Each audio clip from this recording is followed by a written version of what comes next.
I'm tired of this Black Lives Matter lie. Yeah, everywhere you go, I go to Grubhub, Uber Eats, Twitter, Facebook. Hell, Instagram. I get a telemarketer calling me, please donate to Black Lives Matter. I'm tired of this damn lie, so I'm going to expose it. Yeah, I'm not going to tell you. I got to show you, because if I don't show you, you're going to call me a liar and a sellout and an Uncle Tom and a coon. Bad things happen to all races by the cops. Yeah, that catchphrase, Black Lives Matter, it duped a lot of us, but it didn't get us. Yeah, it's catchy though, but I didn't fall for it. Look here, first case.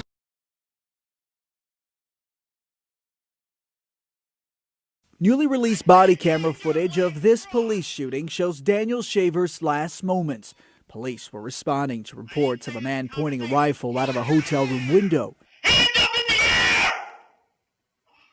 You do that again, we're shooting you. Do you understand? Please do not shoot me. Begging for his life. Then listen to my instructions. I'm trying to do what you... Don't talk! Listen! Hands straight up in the air. Do not put your hands down for any reason. You think you're going to fall, you better fall on your face. Your hands go back in the small of your back or down. We are going to shoot you. Do you understand me? Yes, sir. An officer then orders Shaver to crawl toward him.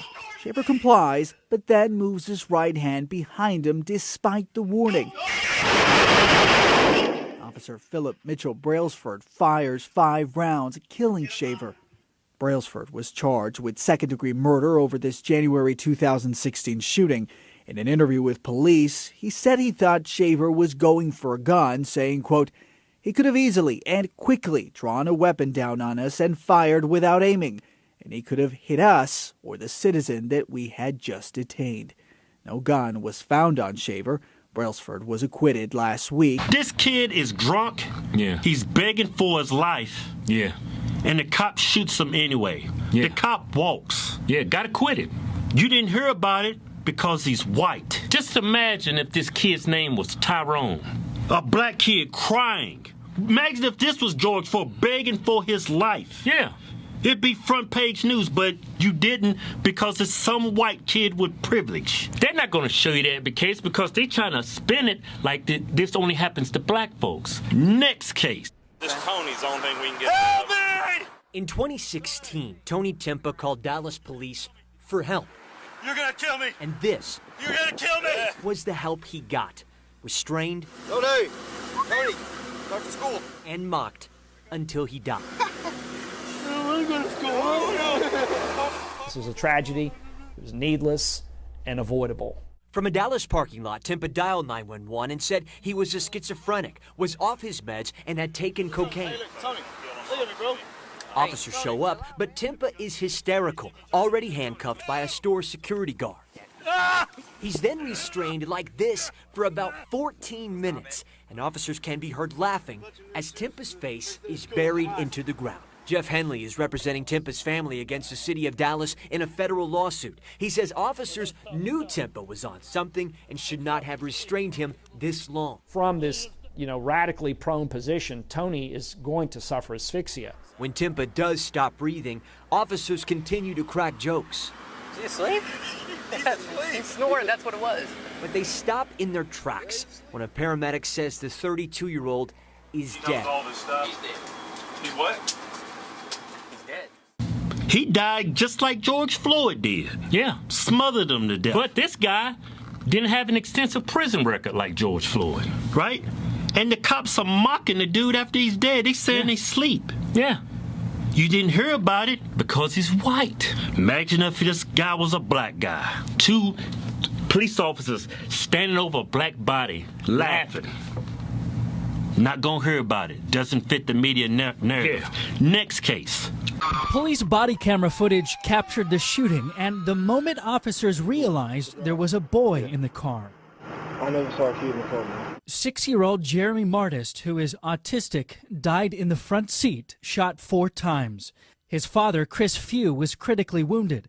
Speaking publicly about that night for the first time today, Mr. Few told the jury officers gave no warning before they opened fire. "I had my hands in the air," Few testified. "I put my hands out the window. They kept shooting." Several witnesses also told the jury Mr. Few had his hands up, which body camera footage appears to confirm. But Officer Derek Stafford's attorney says he and his partner acted in self-defense after a 2-mile pursuit. He negligently and intentionally reversed his vehicle in an attempt to hit the officers. Few admitted to drinking that night but told the jury he would never hit an officer and only wanted to get his son to a caretaker so the boy wouldn't be involved in a possible arrest. The prosecution argues nothing Few did that night justified the deadly response. Derek Stafford is on trial, and it's just a shame that they want to put the victim on trial. A 6-year-old white autistic kid and his father get shot up, gunned down by 2 black police officers. Now, the father lived, but the kid didn't. Yeah. You didn't hear about this because the victims are white. Yeah, little boy, man, 6 years old, got shot 5 times. They emptied 18 rounds in that car. That horrible thing that happened to Tamir Rice up in Cleveland, right? They singled that out like this only happens to black kids. There's an article I found. Now tell him, Tamir Rice was a 12-year-old kid. Yeah. They got shot and killed because he was brandishing a fake gun. A toy gun. It looked real. It was a gun replica. Yeah. Right? Cops roll up, shoot and kill the young kid. Right? Now this is not an isolated incident. There's an article up on Washington Post written back in 2016 over the span of 2 years, 85 to 86 shootings by cops, people brandishing fake toy guns. Yeah. 50 of them that died out of the 86, they were white. Yeah. You didn't hear about it because it doesn't fit the media narrative. Yeah. That whole Black Lives Matter, it's a lie. That's what pisses people off in that organization, on the news. That's why they mock people when they say all lives matter. No, all lives matter doesn't. It's not that. It's just about black lives. Because if you say all lives matter, it kills that narrative. That narrative falls apart. Everybody knows that there's black men is not being gunned down by a systemically racist police force. They act like this damn United States is the damn, like a scene out of that damn movie, The Purge. Yeah. And they keep saying, look at the prisons. All these black people incarcerated. Why? Because of the color of their skin, or because they was robbing people, killing people, committing crimes? If they're in jail because they're black, it's 2020. It's pretty easy to get them out. You gotta have evidence to be in jail. Derek Chauvin's case, they're painting this like he's a white supremacist. Right. That he killed George Floyd because he was black.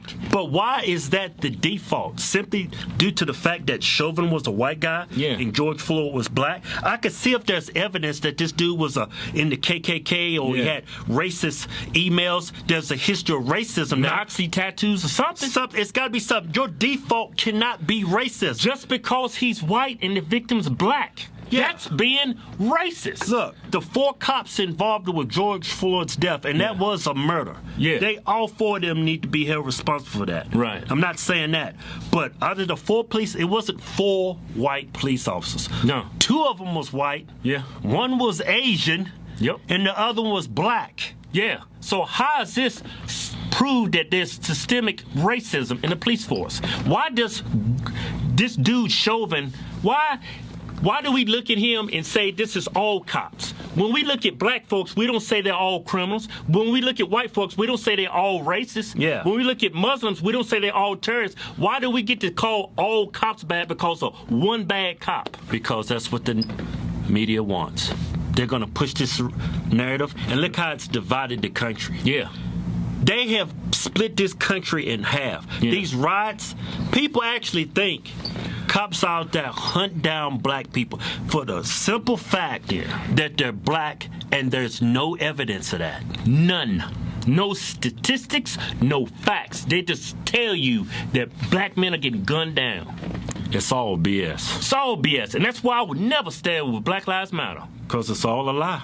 It's a lie to simply make black people feel that they're less American than everybody else. Yeah, to keep black people indebted to the Democrat Party. Yeah, that's what it's all about. And look at Black Lives Matter organization. Look at all the contributions they get.